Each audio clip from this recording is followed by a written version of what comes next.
Soma hadhil ayyam akramahullahu bi asyrata asya. Barang siapa yang berpuasa di hari-hari ini, maka Allah akan memuliakannya dengan 10 hal. Jadi puasa 10 Dzulhijjah, tanggal 1 sampai tanggal 9, atau tanggal 9-nya atau tanggal 8 9, itu akramallahu bi asyrata asya. Maka Allah akan memuliakan dengan 10 hal.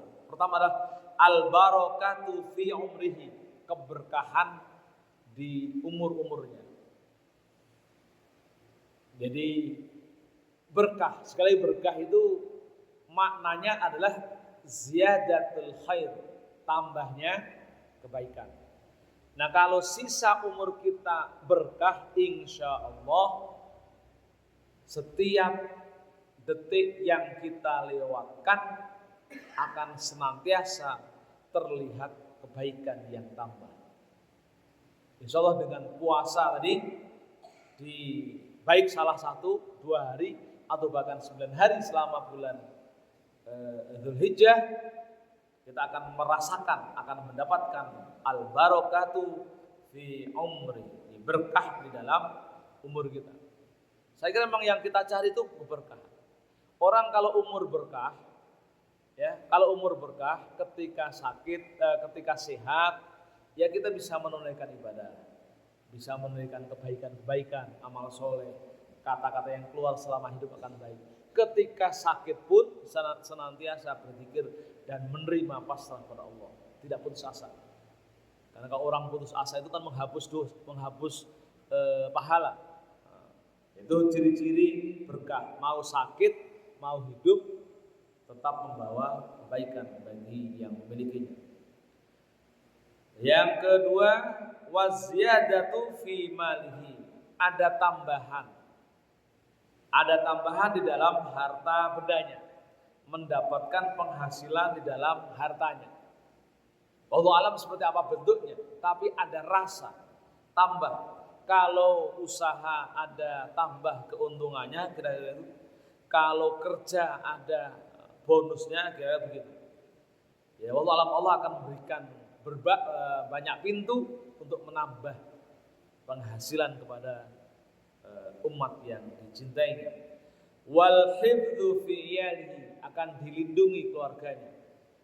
Wal hifdzu fi iyalihi.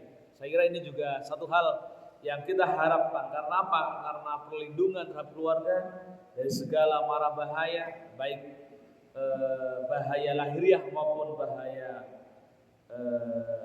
spiritual, itu Allah akan lindungi. Wa takfir li sayyi'atihi, dan akan ditutup kekurangannya, ditutupi keburukannya, ditutupi aibnya. Ini adalah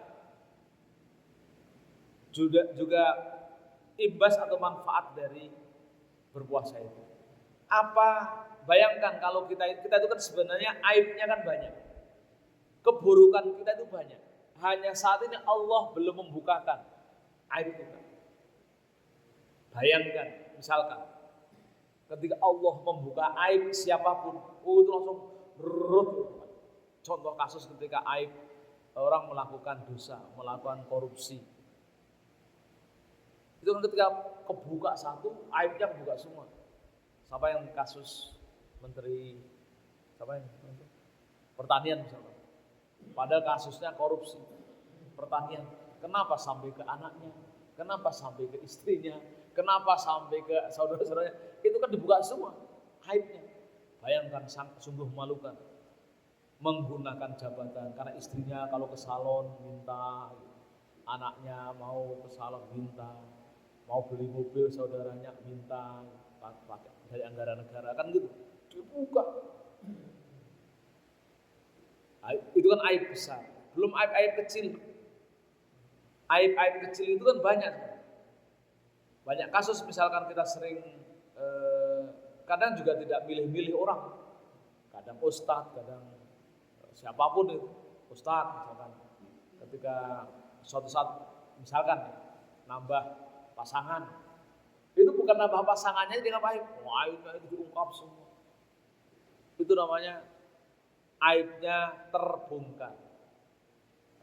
Dengan kita berpuasa bulan Dzulhijjah itu, salah satu hikmahnya yang akan Allah berikan adalah wa takfir lisayyiatihi, akan ditutup keburukan-keburukannya.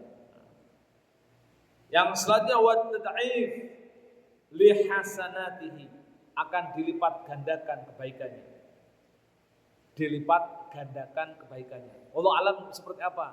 Jadi yang dilipat gandakan bukan hanya kebaikan-kebaikan yang dilakukan pada saat kita puasa, tapi di luar itu dilipat gandakan kebaikannya.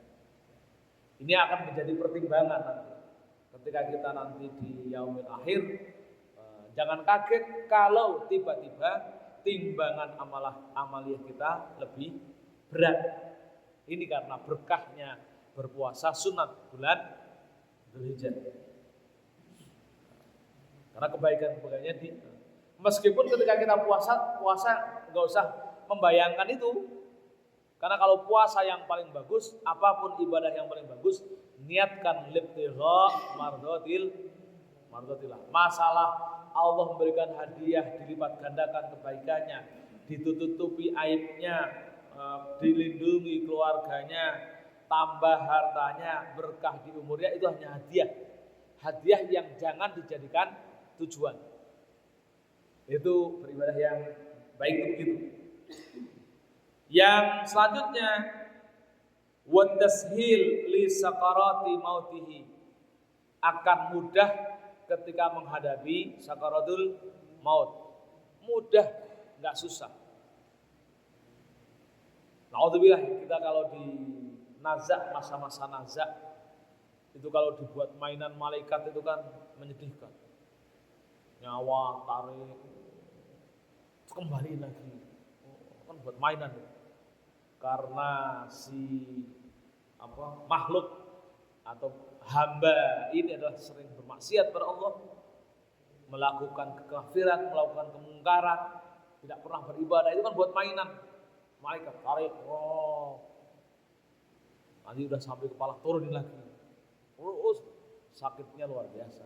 Dan orang-orang yang seperti itu, bayangannya adalah bayangan sakit, maka sakit. Mau memikirkan, kata dalam sebuah riwayat, seperti apa gambaran sakitnya?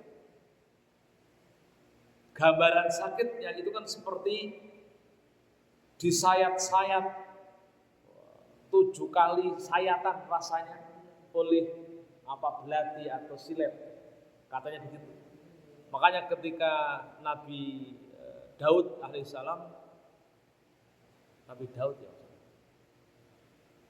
ketika mau mencoba merasakan sakitnya mati kan coba, akhirnya nggak mau hidup lagi karena saking sakitnya ketika sakaratul maut. Nabi Daud kan dites, mau ingin merasakan seperti apa. Ini coba semua, masuk ke neraka juga dicoba seperti apa rasanya di neraka. Terakhir ketika masuk surga, itu cerita Israiliyat tadi menarik ceritanya. Kan coba semua masuk di sakaratul maut, sakitnya masuk di kubur, rupanya sangat menakutkan. Lalu ketika di neraka, mencoba masuk neraka, sangat mengerikan dan menyakitkan. Lalu ketika masuk surga, ini yang paling nikmat. Udah selesai nyoba semua, suruh kembali ke dunia oleh Allah. Daud balik, sudah masnya balik. Ya Allah, lupa sadar aku ketinggalan, balik lagi. Habis masuk surga nggak keluar lagi. Itu cerita guyonan Israiliyat Nabi Daud yang telah mencoba semua tahapan-tahapan itu. Lalu ketika masuk surga, pokoknya setiap kali panggil keluar, ada yang lupa, topi saya, lupa sandal saya, sampai kemudian nggak keluar dari surga, karena sudah saking menikmati asiknya di surga. Kalau yang lainnya mati kan, nanti kalau hidup lagi kan nanti akan merasakan betapa sakitnya sakaratul maut, betapa sakitnya menyeramkannya di alam kubur, betapa mengerikannya di alam neraka. Wah, ketika sudah di surga, jangan minta lagi untuk balik. Karena akan melakukan, akan terjadi hal yang serupa. Itu cerita Nabi Daud. Nah, berkah menunaikan puasa sunat di hari Dzulhijjah itu adalah wat-tashil li sakaratil maut. Orang yang soleh ketika menazak sakaratul maut, yang kebayang adalah kebahagiaan. Maka sakitnya sakaratul maut tidak akan dirasa. Nah, kita itu kan sebenarnya berbuat baik atau beribadah semaksimal mungkin, itu kan salah satu mungkin niatnya, tujuannya biar nanti kebayangan surga, biar tidak sakit ketika dicabut nyawanya. Karena seperti ini, dokter itu kan sering ketika nyunatin gitu kan, diajak ngomong anaknya yang mau sunat, cerita macam-macam sampai anak itu lupa. Ketika lu langsung krek potong, udah dipotong, padahal kayak gitu. Jadi banyaknya atau ketaatan kita selama masa hidup itu akan terbayang ketika kita sakaratul maut. Yang orang itu kalau orang banyak maksiatnya memikirkan hilangnya nyawa, kalau orang yang soleh yang kebayang adalah kebahagiaan setelah itu. Maka malaikat pun ketika nyabut nyawanya seperti mencabut rambut dari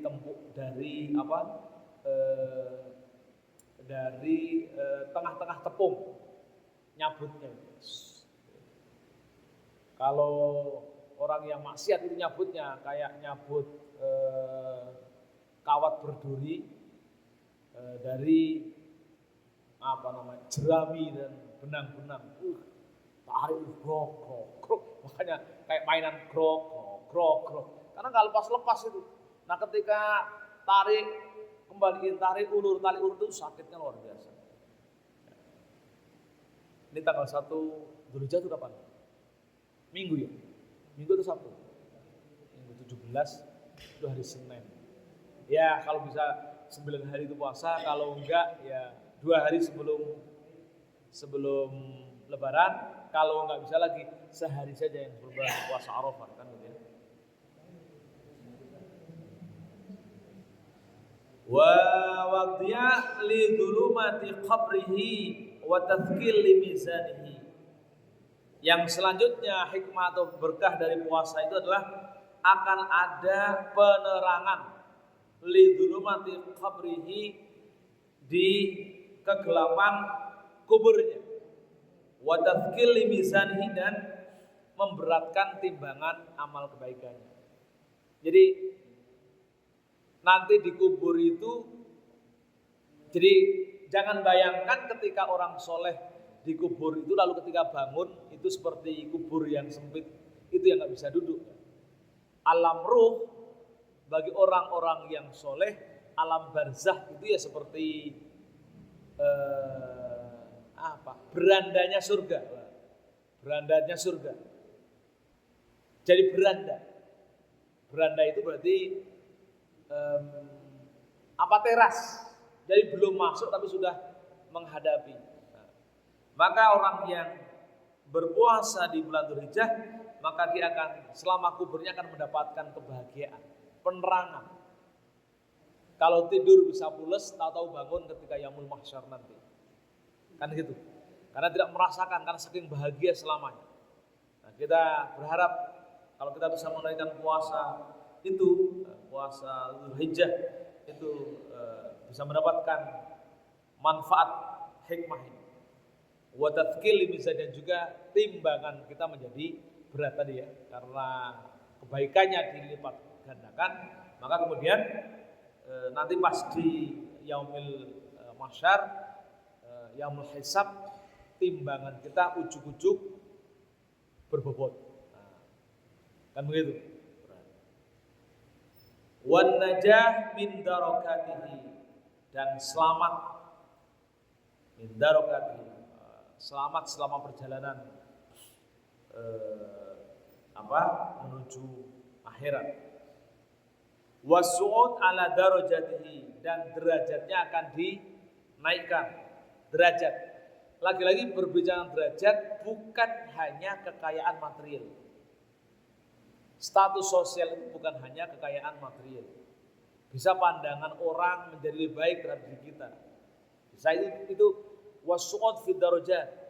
Pandangan orang, persepsi kita yang awalnya sering su'udzon aja menjadi husnudzon. Itu namanya su'ud fid darajati. Orang kalau su'udzon terhadap kita, itu kan yang diomongin kan jelek-jelek melulu.